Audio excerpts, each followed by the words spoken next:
reforma trabalhista ocorrida em novembro do ano passado foi extremamente importante. Nem dá para usar o tempo passado foi, ela é muito importante, o seu desdobramento são impactos que a gente não tem nem como prever ainda com exatidão.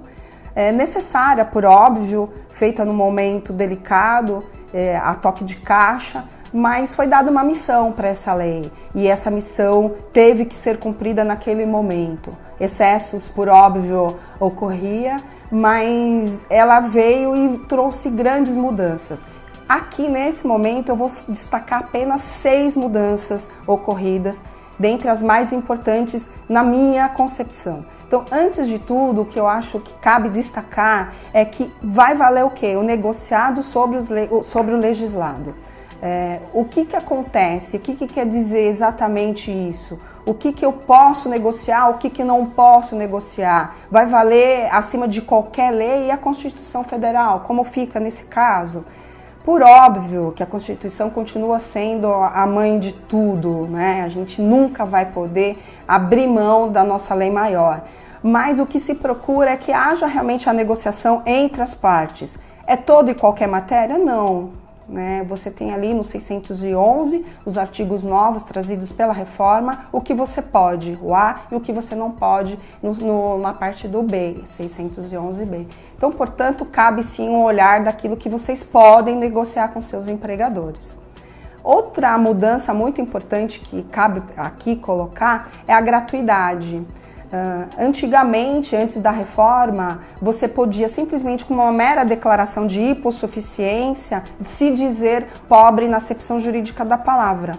Agora, com a reforma não é bem assim, você precisa provar esse seu estado de hipossuficiência. E a legislação trazida pela reforma, ela indica o quê? Que essa prova tem que se dar por meio do seu rendimento. Ele tem que ser igual ou inferior a 40% do teto da Previdência. Hoje o teto da Previdência está R$ 5.645,91. Então hoje a gente tem um parâmetro, antigamente não tinha, bastava a própria declaração de próprio punho. Quais são os desdobramentos disso?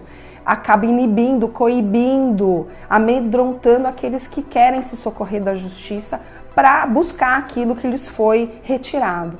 Então, nesse momento, caiu bastante a demanda na Justiça do Trabalho por conta disso, desse receio. Mas vamos entender, quem tem direito, o direito está ali e não tem que ter receio, você só tem que ser correto naquilo que você está pedindo, saber exatamente o que você tem que pedir ou não. Porque se você entrou, pediu e perdeu, você vai ter que pagar sobre isso, tá ok? É muito importante vocês terem isso na cabeça. Para mim foi a principal mudança trazida pela reforma.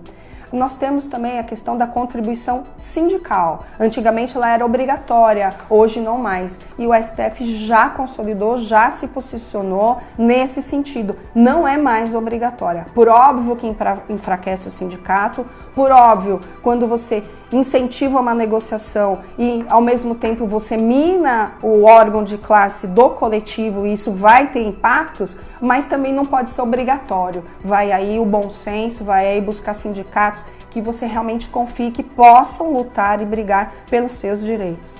Nós temos a questão também das férias, que antes você não podia parcelar nessas 3 vezes, né? Então hoje você pode, são 30 dias, você pode parcelar essas tuas férias. Você decide as suas férias.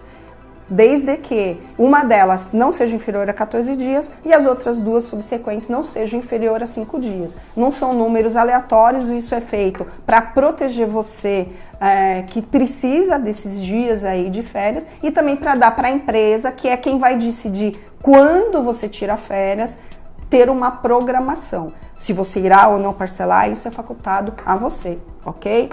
Outra coisa muito importante que a gente não tinha é o trabalho parcial, a tempo parcial. Tinha com 25 horas, né, sem hora extra, então você podia nesse limite máximo. Hoje a gente tem 2 modalidades. Nós temos a de 30 horas, sem nenhum cômputo de hora extra, e temos também de 26 horas, com limite máximo de 6 horas extras. No meu entendimento, essas são o rol extremamente importante.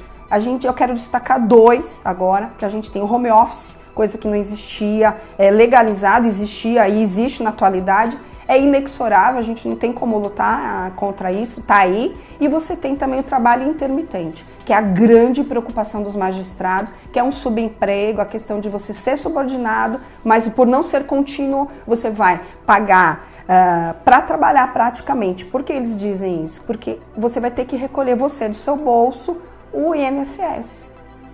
E isso tem um valor mínimo, e você muitas vezes pode não ganhar esse valor mínimo. Isso é sucintamente, em resumo, são as principais mudanças que, no meu entendimento, a reforma trouxe. Mas ela veio, está aí, e o que nos resta fazer é saber usá-la.